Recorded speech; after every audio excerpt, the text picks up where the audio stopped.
মণিপুৰ ঘটনা সন্দৰ্ভত আলোচনা কৰিবলৈ আজি ৰাষ্ট্ৰপতি দ্ৰৌপদী মুৰ্মুক সাক্ষাৎ কৰিব বিৰোধী মৰ্চা নেতা আৰু সাংসদসকলে।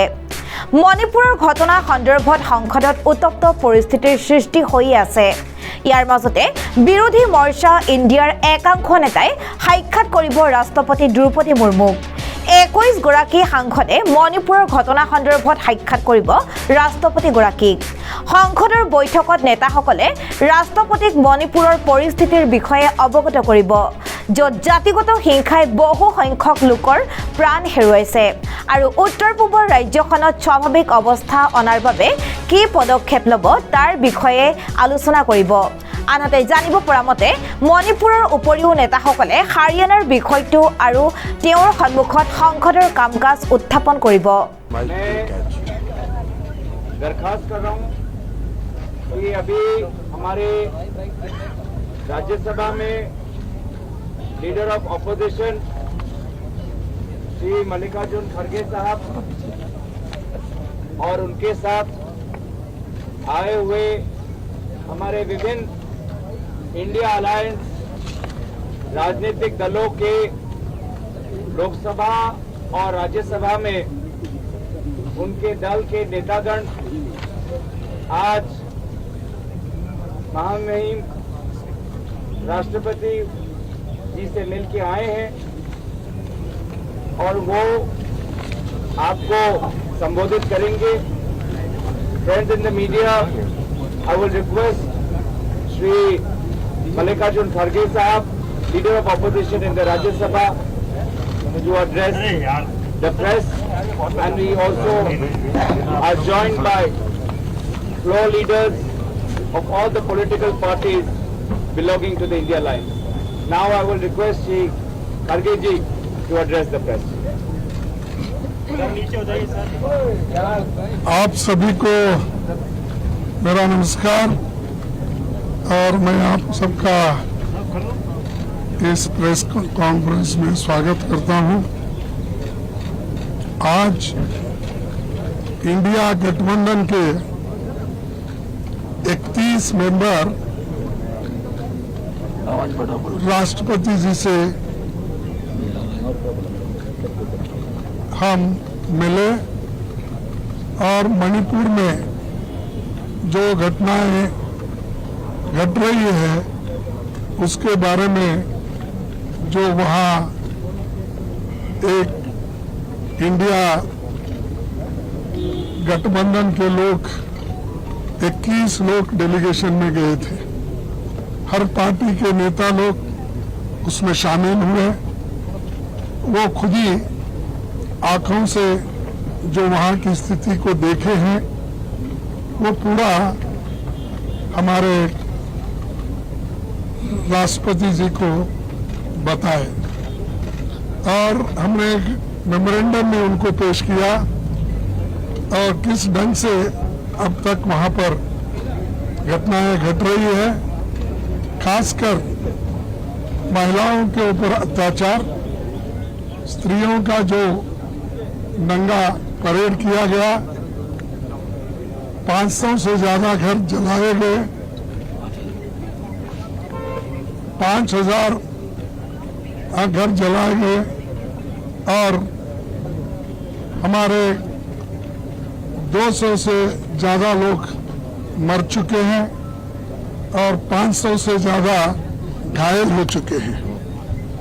तो और 60,000 लोग को रिहेबिलिटेशन दूसरे जगह किया गया है, जिनको खाना नहीं, पानी नहीं, समय पर उनके बच्चों को जो औषध मिलना चाहिए वो भी नहीं, बीमार लोगों के लिए कोई व्यवस्था नहीं। ऐसी परिस्थिति में वहाँ लोग रह रहे हैं। तो इसीलिए हम राष्ट्रपति का ध्यान खींचने के लिए हम सभी मिले। उन्होंने कहा ये जो आपका मेमोरेंडम है मैं इसके बारे में सोचूंगी, ऐसा उन्होंने आश्वासन दिया है। और हम सारे भारत के जनता को ये बताना चाहते थे सदन में बहस करके, और आर्टिकल रूल 267 के तहत राज्यसभा में और लोकसभा में एडजर्नमेंट मोशन लाकर नो कॉन्फिडेंस बाद में की। तो लोकसभा में एडजर्नमेंट मोशन और राज्यसभा में 267 ये हम बार बार लाते गए, और राज्यसभा में तो कम से कम 65 लोग रोज 267 में नोटिस देते थे, लेकिन उसको सरकार रिजेक्ट करती थी, बोलने नहीं देती थी। ये एक वहां पर स्थिति बनी। और दूसरा, लोकसभा में जब एडजर्नमेंट मोशन देख कर थक गए थे, तो आखिरी में अपनी बात रखने के लिए उन्होंने नो कॉन्फिडेंस मोशन मूव किया गया है, और वो आज लेना था, लेकिन ये आखिरी में रखकर ये भी उन्होंने तय कर लिया है कि 8-9 2 दिन इसका बहस चले, फिर 1 दिन रिप्लाई दिए और हाउस एडजर्न हो जाएगा। तो मकसद क्या है? चीजों को डिस्कस करने नहीं देना, समय नहीं देना, ये एक मकसद सरकार का है। और आखिरी में वो रिप्लाई देकर चले जाएंगे। तो हम इसीलिए हम चाहते थे कि जल्द से जल्द उसको चर्चा में लाना चाहते थे, ताकि हम उसको फिर काउंटर रिप्लाई और हमारे पास जो भी इंफॉर्मेशन है वो शेयर करना चाहते। वो भी मौका हमको मिलने वाला नहीं है, ऐसा मुझे दिख रहा है। अब राज्यसभा में भी बार बार हम उठा रहे हैं, वहां पर भी यही स्थिति है, हमको बोलने नहीं दे रहे। यहाँ तक कि मेरे माइक को उठते ही ऑफ कर देते हैं। अपोजिशन पार्टी के लीडर को जितना रूलिंग पार्टी के लीडर को महत्व देते हैं, हाउस ऑफ द लीडर को, उतना ही हमको महत्व देते हैं। यह आश्वासन हमारे चेयरमैन साहब ने हमको दिया था, हाउस ने कहा था, लेकिन मुझे मालूम नहीं हो रहा क्यों कि हम जब उठते हैं वो तो आप बोलते हैं 2 मिनट में मेरा माइक बंद, 2 मिनट में 2 सेकंड में मेरा माइक बंद होता है। तो इससे यही जाहिर होता है कि डेमोक्रेटिक मेथड्स और डेमोक्रेसी के तहत ये लोग चलना नहीं चाहते, संविधान को बचाना नहीं चाहते और डेमोक्रेसी के उसूलों के तहत चलना नहीं चाहते। तो इसलिए हम एक होकर मजबूती के साथ लड़ रहे और लड़ते रहेंगे। और दूसरी बात भी हम वहाँ पर बताए, जो वहाँ पर सरकारी, मुझे कहाँ से वहाँ पर वेपन आ रहे, मुझे हमारे ललन सिंह साहब ने बताया कि जो वहाँ पर हजारों वेपन्स आ रहे, सोफिस्टिकेटेड वेपन्स आ रहे, कहाँ से आ रहे? वो सब प्राइवेट लोगों के पास है। और जब 2 कम्युनिटी, मैती कम्युनिटी और कुकी कम्युनिटी, ये दोनों में अब जो लड़ाई चल रही है, इसको शांति के साथ रखना है, तो प्रधानमंत्री वहां पर विजिट करना चाहिए था। 92 दिन हुए, अब तक वहां नहीं गए, उसके बारे में बोले नहीं, लास्ट में एक भाषण देंगे, चले जाएंगे। तो ये बड़ी दुख की बात है। और पार्लियामेंट में ये नया नहीं है, 267 या एडजर्नमेंट मोशन, ये हमेशा पहले देते गए हैं।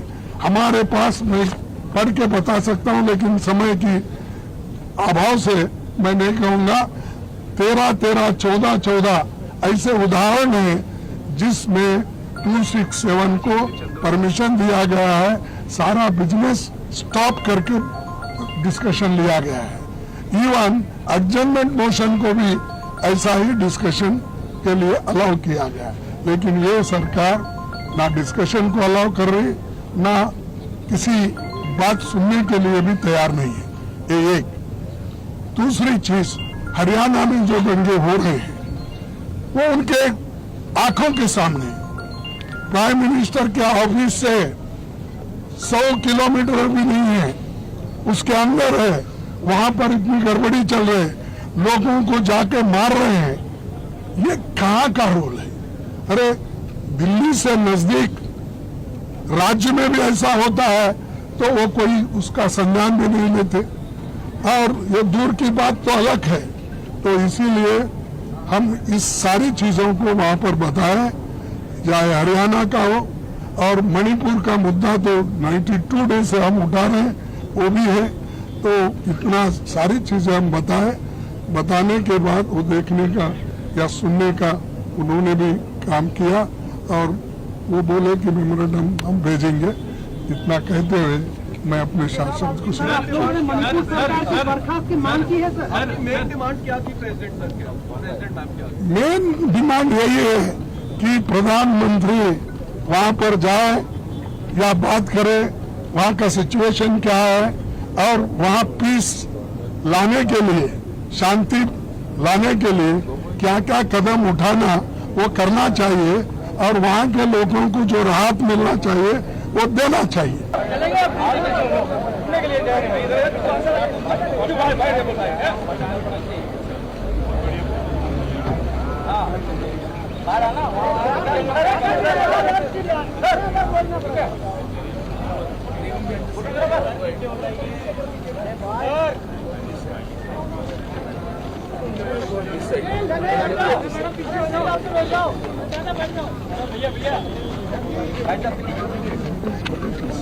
Honourable members of the press, अभी हम शुरुआत करने वाले हैं। मैं दरखास्त करूंगा कि आप हमें 2 मिनट दीजिए। हो गया वरिष्ठ सदस्य गौरव, कोई 2 मिनट की जरूरत नहीं, सब आगे। शरद पवार आशे दादा